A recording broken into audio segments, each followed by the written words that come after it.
All around the world, marijuana is being decriminalized or even made legal. But is this really a good idea? In the online debate, the harmful sides are often downplayed. So let's look at the three most powerful arguments against legalizing marijuana. Argument number one. In the last few decades, marijuana has been engineered to become much more potent. Today, marijuana is so potent that it's actually a strong drug that may cause psychosis. The main active ingredient of marijuana is thec, and there's a strong evidence that this related to psychosis, regardless of other risk factors. Marijuana also contains a substance called that seems to counteract this effect. It's even being tested as a treatment against psychosis and anxiety. But because it doesn't make you high, growers have gradually decreased the amount of effect in marijuana over the last few decades while increasing the levels. Sample testing showed that the levels have risen from around 4 in the 1990s to nearly 12 in 2014, shifting the ratio of coke from 1 to 14 in 1995 to about 1 to 80 in 2014.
It's unclear how precise those tests were, however.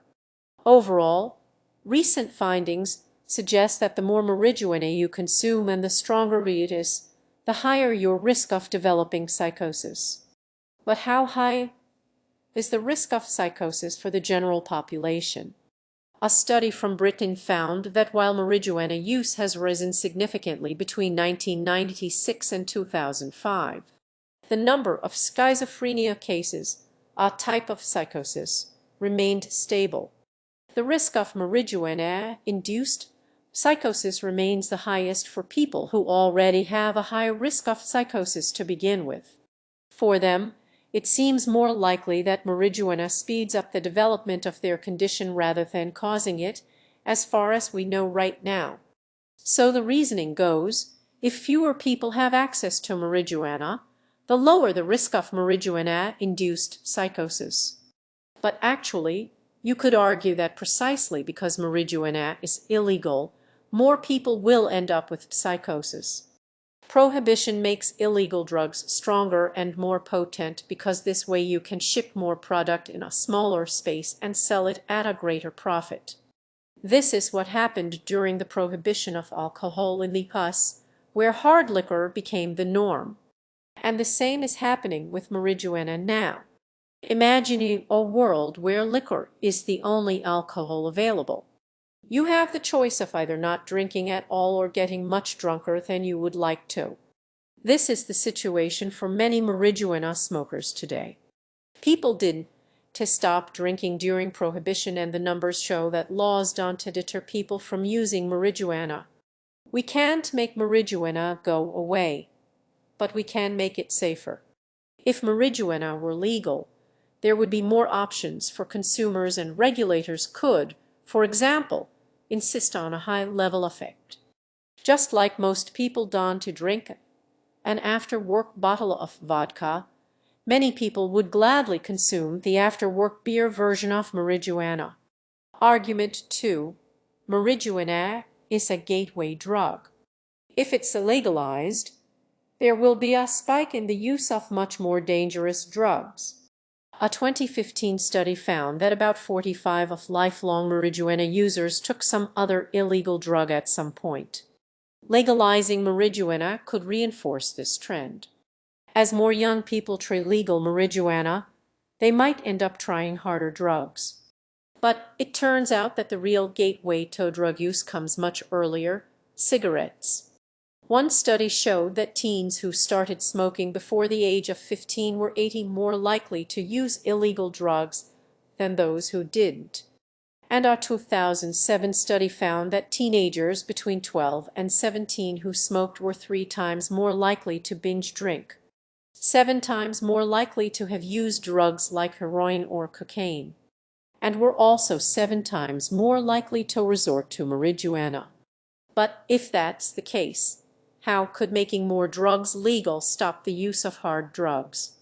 At first, it's important to acknowledge that people don't use drugs because they're illegal or not. If you want to buy any drug, you'll always find someone happy to sell.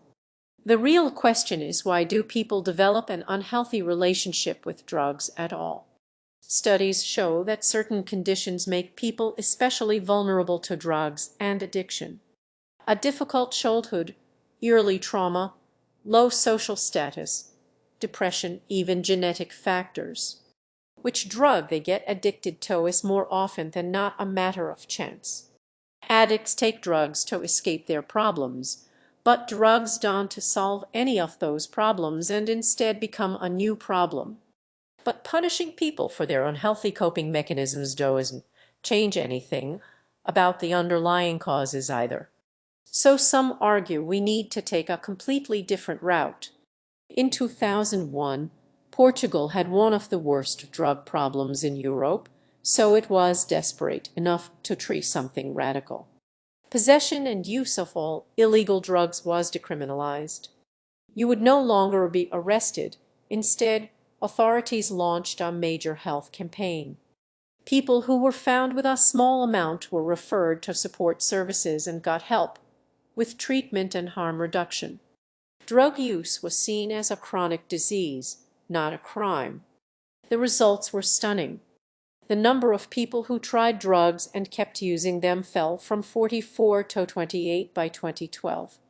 The use of hard drugs decreased, as well as HIV and hepatitis infections and overdoses. Making drugs legal might overall help society much more than it harms it. Argument number 3. Marijuana is addictive and unhealthy. It needs to remain illegal to keep harm at a minimum. While marijuana addiction is more psychological than physical, it is still a real problem. The demand for treatment for marijuana addiction has more than doubled in the past decade alone. In total, about 10 of people who try marijuana will become addicted. This is also related to higher levels. A study released in 2017 tracked the potency of marijuana in Dutch coffee shops over a period of 16 years. For every 1 increase in 60 more people entered treatment nationwide. In terms of negative health effects, some studies linked marijuana use to increased blood pressure and lung problems, while a 2016 study found that marijuana use was unrelated to physical health problems except for a higher risk of gum disease. Some studies showed that marijuana use alters teenagers' brains and decreases their intelligence. But when more recent studies took drinking and smoking into account, the results were inconclusive. Overall, research shows that taking any drugs while the brain is still in development is bad for you. But the truth is we don't know yet how unhealthy marijuana is. We need more funding for research, which is hard to get while marijuana remains illegal. We can't put what we know into perspective. Though 16 of people who consume alcohol become alcoholics and 32 of people who tree cigarettes become smokers. We know for sure alcohol affects your brain, destroys your liver and causes cancer, while tobacco clogs your arteries, destroys your lungs and also causes cancer. 3.3 million people die from alcohol abuse each year, while smoking kills more than 6 million people. Nobody is suggesting tobacco and alcohol are harmless just because they're illegal. Also, nobody is seriously proposing to prohibit them, even though they are extremely dangerous. Legality is a way to exercise some control over them, especially when it comes to protecting young people. It's often much harder to buy illegal drugs for teenagers than to buy illegal loans. Official sellers can get hefty fines and lose their license if they sell to underage kids. Legality creates incentives here that drug dealers can't exploit. So making marijuana legal doesn't mean endorsing it. It means taking responsibility for the risks it poses.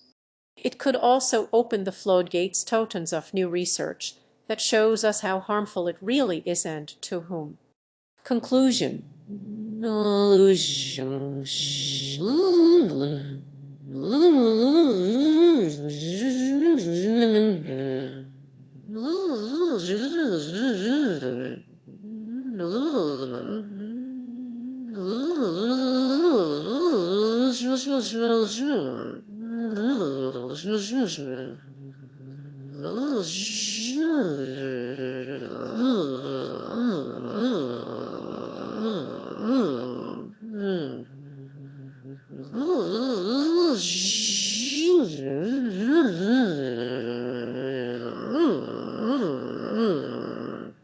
Marijuana is a drug, and just like any other drug, it has negative consequences for a sizable portion of the people who use it. It is not harmless.